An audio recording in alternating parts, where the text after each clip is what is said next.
Hi this is doctor Bhushan from beauty vet Gajuwaka. ఈరోజు మనం డాగ్స్లో వచ్చే ఎపిలెప్సీ అంటే ఫిట్స్ గురించి ఈరోజు మనం డిస్కస్ చేద్దాం. అసలు ఫిట్స్ అంటే ఏంటి, ఈ ఫిట్స్ ఎందువలన వస్తాయి, ఫిట్స్ వచ్చినప్పుడు ఏం చేయాలి, ఎట్లా మేనేజ్ చేయాలి ఫిట్స్. మీరు ఒకవేళ ఫిట్స్ వచ్చినప్పుడు డాక్టర్ గారి దగ్గర తీసుకెళ్ళినప్పుడు మీరు ఏమేమి క్వశ్చన్స్ అడగాలో అవి నేను ఈరోజు చెప్తాను. అవి ఈరోజు చూద్దాం. ముందుగా ఫిట్స్ వచ్చేటప్పుడు అది డాగ్ పడిపోయిన తర్వాత చాలా భయంకరంగా అది అట్లా కొట్టుకుంటున్నప్పుడు అసలు ఏం చేయాలో తోచదు. ఆ టైంలో మనం ఏం చేయాలి, ఏం చేస్తే బాగుంటుంది, దాని చుట్టుపక్కల పరిసరాలను ఎట్లా ఉంచాలి, ఇవన్నీ మనం ఈరోజు డిస్కస్ చేద్దాం. అసలు ఫిట్స్ అంటే ఏంటి? కాలు చేతులు బాడీ అంతా బ్రెయిన్ కంట్రోల్లో ఉంటుంది. బ్రెయిన్ కంట్రోల్లో ఇప్పుడు చిన్న దెబ్బ తగిలినా సరే మన బ్రెయిన్ రిఫ్లెక్స్ ఉంటేనే అక్కడ మనకు నొప్పి కలిగింది, దెబ్బ తగిలిందని తెలుస్తుంది. అదే బ్రెయిన్ ఫంక్షన్ సరిగా లేనప్పుడు బాడీ అంతా పనిచేయడం మానేస్తుంది. ఇదే విధంగా ఫిట్స్ ఎట్లా వస్తాయండి అంటే బ్రెయిన్ ఒక కన్ఫ్యూజ్ స్టేట్లో కలిపి అంటే బ్రెయిన్ గందరగోళం కానిప్పుడు బాడీకి ఎలాంటి రిఫ్లెక్స్ ఇవ్వాలో తెలియదు. బాడీ ఎట్లా ఎక్కువ రెస్పాన్స్ అయ్యి పడిపోయి అట్లా కొట్టుకోవడం జరుగుతుంది. దీన్నే ఫిట్స్ అంటాం. దీనిలో రెండు రకాలు ఉంటాయి. ఒకటి బ్రెయిన్ అంతా ఎఫెక్ట్ అయినప్పుడు అన్కాన్షియస్ అయిపోయి అట్లా పడిపోయి కాళ్ళు చేతులు కొట్టుకోవడం, మొత్తం ఇలా ఇలా షివర్ అయిపోవడం, నోటి నుంచి నురగలు రావడం, ఇదంతా బ్రెయిన్ ఎఫెక్ట్ అయినప్పుడు యానిమల్ పూర్తిగా పడిపోతుంది. అదే కొంత పార్ట్ బ్రెయిన్లో చిన్న మెదడు పెద్ద మెదడు అంటాం కదా, అట్లా బ్రెయిన్లో ఏదైనా కొంత పార్ట్ దెబ్బతింది, ఆ పార్ట్ రిఫ్లెక్స్ ఇవ్వడానికి కన్ఫ్యూజ్ అయినప్పుడు ఏం చేస్తుంది అంటే అయోమయంగా చూడడం, చొంగలు కార్చడం, మీ పెట్టిన మీరు పిలుస్తున్నా కూడా రెస్పాండ్ అవ్వకపోవడం, బ్రెయిన్లో కొంత పార్ట్ డ్యామేజ్ అయినప్పుడు జరుగుతుంది. కొన్ని క్లస్టర్ సీజర్స్ అంటే ఒక గుంపులుగా ఒక 24 గంటల్లో ఒక్కొక్క 2 సెకండ్లు లేదంటే 5 సెకండ్లు 10 సెకండ్లు వచ్చి కొంచెం గ్యాప్ ఇచ్చి మళ్ళీ వస్తాయి కొంచెం గ్యాప్లతో ఎక్కువ వచ్చాయని క్లస్టర్స్ ఒక గుంపుగా వస్తాయో క్లస్టర్స్ సీజర్స్ అంటాం. ఒక 24 గంటల్లో ఎన్ని వచ్చాయో మనం అబ్జర్వ్ చేసుకోవాలి. ఆ అబ్జర్వ్ చేసుకొని రికార్డ్ చేసుకుంటే మనం డాక్టర్ గారి దగ్గరికి వెళ్ళినప్పుడు ఖచ్చితంగా మనం వివరించగలుగుతాం. ఇంకోటి స్టాటస్ ఎపిలెప్టికస్. ఈ కండిషన్లో ఏముంటుందంటే ఈ కండిషన్లో ఏమవుతుందంటే ఒక యానిమల్ 5 నిమిషాల కన్నా ఎక్కువగా ఫిట్స్ వచ్చి అలా కొట్టుకుంటూ పడిపోయి ఉండడాన్ని స్టాటస్ ఎపిలెప్టికస్ అంటాం. స్టేట్లో ఎమర్జెన్సీగా ఉంటుంది, మనం వెంటనే డాక్టర్ గారిని సంప్రదించాలి. ఫిట్స్ రావడానికి రీజన్స్ ఏంటి? ఫిట్స్ రావడానికి రీజన్స్ అంటే ఇడియోపతిక్ అంటే అసలు దేని వల్ల వస్తుందో తెలియదు. మెయిన్గా జెనెటికల్ పేరెంట్స్ ఏవైతే ఫాదర్ మదర్ ఏవైతే ఉన్నాయో వాటికి కానీ ఈ ఫిట్స్ కలుగు చేసే జీన్స్ ఉంటే అవి వాటి పిల్లలకు వస్తాయి. ఈ జీన్స్ ద్వారా ట్రాన్స్మిట్ అయ్యే ఫిట్స్కి మనం రీజన్ చెప్పలేం. మెయిన్గా German shepherds, labradors, beagles, next Indian spitz ఏవైతే ఉన్నాయో ఇవి ఎక్కువ పేరెంట్స్ నుంచి జీన్స్ తీసుకునే అవకాశం ఎక్కువ ఉంది. ఈ బ్రీడ్స్లో అవి ససెప్టబిలిటీ ఎక్కువ. రెండోది అలా కాకుండా బ్రెయిన్ ట్యూమర్స్, మెదడులో ఏదైనా ట్యూమర్ డెవలప్ అయినప్పుడు ఆ ట్యూమర్ కూడా ఈ రిఫ్లెక్స్ను అడ్డుకోవడం వల్ల బ్రెయిన్ కన్ఫ్యూజ్ స్టేట్గా వెళ్ళిపోతుంది. లేదంటే ఇన్ఫెక్షన్స్, డాగ్స్లో ఎక్కువ వ్యాక్సినేషన్ అవ్వని డాగ్స్లో కెనైన్ డిస్టెంపర్ డిసీజ్ వలన నర్వస్ సిస్టమ్ బ్రెయిన్ రెండు ఎఫెక్ట్ అవుతాయి. ఎఫెక్ట్ అయినప్పుడు అవి డ్యామేజ్ అయ్యి ఫిట్స్ అవ్వడానికి ఛాన్స్ ఉంటుంది. క్యాట్స్లో అయితే ఫెలైన్ ఇన్ఫెక్టియస్ పెరిటోనైటిస్ ఎఫ్ఐపి అంటాం. ఈ డిసీజ్ సేమ్ ఏదైతే ఉంటుందో దాంట్లో అది కింద పడిపోయి కొట్టుకునే లక్షణాలు ఉంటాయి. మూడోది కొన్ని డాగ్స్ అంటే ఆ టైంలో కనిపించకపోవచ్చు కానీ యాక్సిడెంట్ అయిన తర్వాత లోపల పైన టిష్యూ అంతా నార్మల్ అయిపోతుంది. లోపల టిష్యూ బ్రెయిన్కి ఏదైతే డ్యామేజ్ అయిందో అంటే మనం బయటికి దెబ్బ తగిలినట్టు ఎట్లయితే స్కార్ అలా కండగట్టి అలా డెవలప్ అవుతుందో బ్రెయిన్లో కూడా అలాంటి టిష్యూ డెవలప్ అయితే ఆ పార్ట్ దెబ్బతిని అక్కడి నుంచి బాడీకి సిగ్నల్స్ రావడం కొంచెం కన్ఫ్యూజ్ స్టేట్ అవుతుంది. కొన్ని సమయాల్లో ఆ స్కార్ టిష్యూ అడ్డుకోవడం, సిగ్నల్స్ని అడ్డుకోవడం వలన బ్రెయిన్ కన్ఫ్యూజ్ స్టేట్లోకి వెళ్ళి ఫిట్స్ రావడం జరుగుతుంది. మెయిన్ ఈ యాక్సిడెంట్స్ అయితే తలకి ఏదైతే దెబ్బ తగులున్నాయో ఆ కండిషన్లో ఇది జరుగుతుంది. ఎందుకంటే బ్రెయిన్కి రక్తాన్ని సరఫరా చేసే రక్తనాళాల్లో బ్లడ్ క్లాట్స్ ఫామ్ అయితే ఎఫెక్ట్ చేస్తాయి కాబట్టి అప్పుడు కూడా ఫిట్స్ వచ్చే అవకాశం ఎక్కువ ఉంటుంది. అప్పటి నుంచే బ్రెయిన్ టిష్యూ ఫామ్ అవడంలో కొంచెం లోపం జరుగుంటే ఆ పార్ట్ సరిగా పనిచేయడం మానేస్తుంది. సో అప్పుడు కూడా ఫిట్స్ వచ్చే అవకాశం ఉంటుంది. నరాలు బ్రెయిన్తో సంబంధం లేకుండా ఇంకా బాడీలో హైపోగ్లైసిమియా అంటే మన బాడీలో ప్రతి పార్ట్ పనిచేయడానికి గ్లూకోజ్ అవసరం. అదేవిధంగా బ్రెయిన్ కూడా హెవీ వర్క్ చేస్తుంది కాబట్టి బ్రెయిన్ పనిచేయడానికి గ్లూకోజ్ అవసరం. ఎప్పుడైతే బ్లడ్లో గ్లూకోజ్ లెవెల్స్ తగ్గినాయో చాలామంది కళ్ళు తిరిగి పడిపోతుంటారు. సేమ్ డాగ్స్ ఆర్ క్యాట్స్లో కూడా అదే జరుగుతుంది.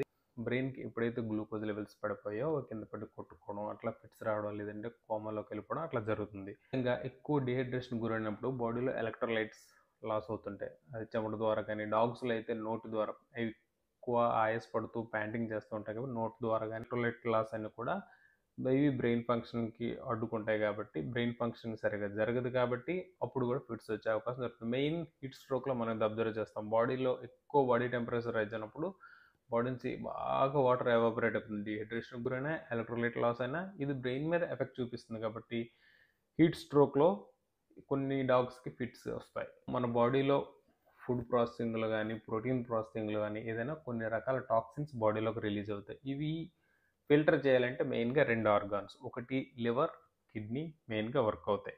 ఈ లివర్, కిడ్నీ సరిగా వర్క్ చేస్తేనే మన బాడీలో ఉన్న టాక్సిన్స్ అన్ని బయటికి వెళ్ళిపోతాయి. ఎప్పుడైతే లివర్ కానీ కిడ్నీ కానీ ప్రాబ్లం ఉండి బాడీలో టాక్సిన్స్ అక్యుములేట్ అయిపోయాయో ఇవి డైరెక్ట్గా బ్లడ్ ద్వారా బ్రెయిన్కి రీచ్ అవుతాయి.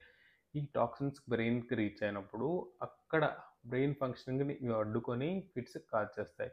లివర్ పోయినా కిడ్నీ పోయినా ఫస్ట్ చేయాల్సింది ఏంటంటే బ్లడ్ టెస్ట్ చేసి వాటి లెవెల్స్ ఎట్లా ఉన్నాయో మనం చూసుకుంటే అది స్టార్టింగ్లోనే మనం రూల్ అవుట్ చేసుకోవచ్చు. లేదంటే ఇలా ఇవి ఎఫెక్ట్ చేయడం వలన బ్రెయిన్ ఫంక్షనింగ్ని అడ్డుకొని ఫిట్స్ రావడం జరుగుతుంది. కొంతమంది పెట్ పేరెంట్స్ ఏం చేస్తారంటే పైన అంటే డాగ్స్ మోషన్ కానీ యూరిన్ కానీ టెర్రస్ మీదకి వెళ్తుంటే అక్కడ పూల మొక్కలు కానీ ఏదైనా నేచురల్ మొక్కలను పెంచుతూ ఉంటారు. వాటికి యూరినేషన్ కానీ మోషన్ కానీ పైకి వెళ్ళినప్పుడు వాటిని లిక్ చేసినా లేదంటే వాటిని పొరపాటున నోటితో కొరికినా సరే అవి ఏం చేస్తాయంటే ఆ టాక్సిన్స్ ఆ పెస్టిసైడ్స్ అయితే ఏవైతే లోపలికి వెళ్ళాయో అవి కూడా వెంటనే నర్వస్ సిస్టమ్ మీద ఎఫెక్ట్ చూపించి బ్రెయిన్కి సిగ్నల్ ఆపేస్తాయి. బ్రెయిన్ సిగ్నల్ ఆపినప్పుడు అవి ఫిట్స్కి దారితీస్తాయి, కోమాలోకి వెళ్ళిపోతుంది. కొంతమంది పెట్ పేరెంట్స్ వాటికి ఏం తింటుంది కదని చెప్పి చాక్లెట్స్, ఆనియన్, గార్లిక్, ఆల్కహాల్ ఇవి ఏవైతే ఉన్నాయో ఇవి పాయిజనింగ్ అంటాం. బాడీలోకి ఎంటర్ అయిన తర్వాత అవి బ్లడ్లోకి వెళ్ళి పాయిజనింగ్ కాజ్ చేస్తాయి. పాయిజనింగ్ కాజ్ చేసినప్పుడు ఈ టాక్సిన్స్ ఏవైతే ఉన్నాయో డైరెక్ట్ బ్రెయిన్ మీద యాక్ట్ చేసి ఫిట్స్ కాజ్ చేస్తాయి. ఫిట్స్ వచ్చినప్పుడు లక్షణాలు ఎట్లా ఉంటాయి మనం ముందు చెప్పుకున్నాం కదా. కొంత పార్ట్ ఎఫెక్ట్ అయినప్పుడు అది అయోమయంగా అటు ఇటు ఇటు దిక్కులు చూడడం కానీ లేదంటే అలా చొంగలు కార్చడం కానీ మీరు పిలిచిన రెస్పాండ్ అవ్వకపోవడం కానీ లేదంటే కంటిన్యూస్గా ఏదో ప్రమాదం వచ్చినట్టు అరుస్తూ ఉండడం, కింద పడిపోయి కొట్టుకుపోవడం, ఆపడానికి ప్రయత్నించినప్పుడు అగ్రెసివ్గా బిహేవ్ చేయడం, మీ మీద మిమ్మల్ని కరవడానికి ట్రై చేయడం అట్లా చేస్తూ ఉంటాయి. లేదు బ్రెయిన్ మొత్తం సిగ్నలింగ్ వ్యవస్థ ఎప్పుడైతే డ్యామేజ్ అయిందో అప్పుడు కిందకు పడిపోవడం, నోటి నుంచి నురగలు రావడం, కాళ్ళు చేతులు గట్టిగా బిగుపెట్టి అట్లా కొట్టుకోవడం ఇవన్నీ లక్షణాలు కనిపిస్తాయి. ఫస్ట్ మీ డాగ్ కానీ క్యాట్కి కానీ ఫిట్స్ వచ్చినప్పుడు మనం ఏం చేయాలంటే ఫస్ట్ కంగారు పడకూడదండి. కంగారు పడకుండా ఒక రోజులో ఎంత టైం వస్తుంది, ఎన్నిసార్లు వస్తుంది అంటే 2 మినిట్స్ వస్తుందా, 3 మినిట్స్ వస్తుందా, లేదంటే ఒక సెకండ్స్లో వస్తుందా, 5 సెకండ్స్ 10 సెకండ్స్లో అట్లా వస్తుందా మనం డ్యూరేషన్ చూసుకోవాలి. రెండోది ఏంటంటే రోజులో ఎన్నిసార్లు వస్తుంది, ఒక 24 అవర్స్లో ఎన్నిసార్లు ఫిట్స్ వస్తున్నాయి అది మనం చూసుకోవాలి. నెక్స్ట్ అవి ఎట్లా వస్తున్నాయి అంటే అయోమయంగా దిక్కులు చూస్తుందా, లేదంటే కంగారు పడుతూ ఉందా, లేదంటే కింద పడిపోయి కొట్టుకొని అట్లా కాలు అంతా బిగబట్టి ఉందా, నోటి నుంచి ముక్కు నుంచి ఏమైనా నొరుగులు వస్తున్నాయా, కళ్ళు బిగబట్టి చూస్తుందా, ఈ లక్షణాలన్నీ మనం నోట్ చేసుకుంటే డాక్టర్ గారు ట్రీట్మెంట్ ఇవ్వడానికి ఈజీ అవుతుంది. ఒక డాగ్ కానీ క్యాట్ కానీ ఫ్రీక్వెంట్ ఫిట్స్ వస్తున్నాయంటే దానికి ఒక డైరీ మెయింటైన్ చేసుకోవడం. ఈ రోజు ఈ టైంకి ఇన్నిసార్లు వచ్చింది, ఇంతసేపు వచ్చింది మీరు చూసుకుంటే మనకి ట్రీట్మెంట్ ఇవ్వడం ఈజీ అవుతుంది. ఫస్ట్ ఆఫ్ ఆల్ ఏం చేయాలి అసలు స్ట్రెస్ తగ్గించాలంటే కొన్ని డాగ్స్ మన ఇంట్లో మనతో పాటు కలిసి ఎట్లయితే తిరిగి కొన్ని రోజులు ఇంట్లో పెట్టి మనం ఎక్కడికైనా బయటకు వెళ్ళినప్పుడు స్ట్రెస్కి గురై ఫిట్స్ వచ్చే అవకాశం ఉంటుంది. పెద్ద పెద్ద సౌండ్లు కానీ బాణసంచ కాల్చినప్పుడు కానీ అవి స్ట్రెస్కి గురై ఫిట్స్ వచ్చే అవకాశం. ఫ్లాష్ లైట్ డైరెక్ట్గా స్ట్రాంగ్ లైట్స్ కంట్లో కానీ ఫేస్లో కానీ వేసినప్పుడు అవి బాగా అగ్రెసివ్గా రియాక్ట్ అయ్యి ఫిట్స్ వచ్చే అవకాశం ఉంటుంది. మన పెట్కి ఫిట్స్ వస్తున్నప్పుడు మనం ఏం చేయాలి? ఓకే, అది ఫిట్స్ ఉన్నప్పుడు మీరు అరుస్తూ కంగారు పెడితే వాటిని ఇంకా కంగారు పెట్టిన వాళ్ళు అవుతాం. అలా కాకుండా ఫస్ట్ ఫిట్స్ రాగానే దాని ఒక సేఫ్ ప్లేస్ అంటే కొన్ని మెట్ల మీద పడిపోతుంటాయి, కొన్ని ఏదంటే కార్నర్స్లో కానీ లేదంటే అంచుల్లో కానీ అక్కడ గ్లాస్ ఐటమ్ ఏమైనా కూడా అవి దూరంగా చేయలేండి. మెటల్ కానీ గ్లాస్ ఐటమ్ వాటి దగ్గరలో ఉంటే వాటి ఫిట్స్ వచ్చినప్పుడు దూరంగా పెట్టాలి. వాటిని ఒక ప్లెయిన్గా ఉండే ప్లేస్లో పెట్టాలి ఫిట్స్. లేదు వాటిని కాళ్ళు పట్టుకొని ముందు కాళ్ళు నువ్వు పట్టుకో, వెనక కాళ్ళు నువ్వు పట్టుకొని ఎప్పుడు కూడా ఫిట్స్ వచ్చేటప్పుడు రిస్ట్రెయిన్ చేయకూడదు. అగ్రెసివ్ బిహేవియర్లో మీ మీద అటాక్ చేయొచ్చు, లేదంటే అవి స్టిఫ్ అయినప్పుడు దాన్ని బోన్స్ డ్యామేజ్ కానీ మజిల్ డ్యామేజ్ కానీ అవ్వచ్చు. కాబట్టి మీరు ఎప్పుడు కూడా ఫిట్స్ వచ్చినప్పుడు డాగ్ని రిస్ట్రెయిన్ చేయకూడదు. మీరు చేయాల్సిందల్లా ఏంటంటే వాటిని ఒక ఎంప్టీ ప్లేస్లో ఏమీ ఐటమ్స్ లేని ప్లేస్లో మీరు డాగ్ని పెట్టేటట్టు చూసుకోవాలి. ముందే చెప్పాను కదా, ఒక రోజులో ఎక్కువ సీజర్స్ వస్తున్నా కూడా లేదు అంటే 5 మినిట్స్ కంటే ఎక్కువ సీజర్స్ వస్తున్నా కూడా అది ఎమర్జెన్సీ సిచ్యువేషన్ కాబట్టి మీరు తప్పకుండా డాక్టర్ని సంప్రదించాలి. ఇంకా మీకు ఫిట్స్ గురించి కానీ ఏమైనా డౌట్ ఉన్నట్టయితే కింద కామెంట్ చేయండి, రిప్లై ఇస్తాను. అదేవిధంగా please like, share, subscribe our channel. Thank you.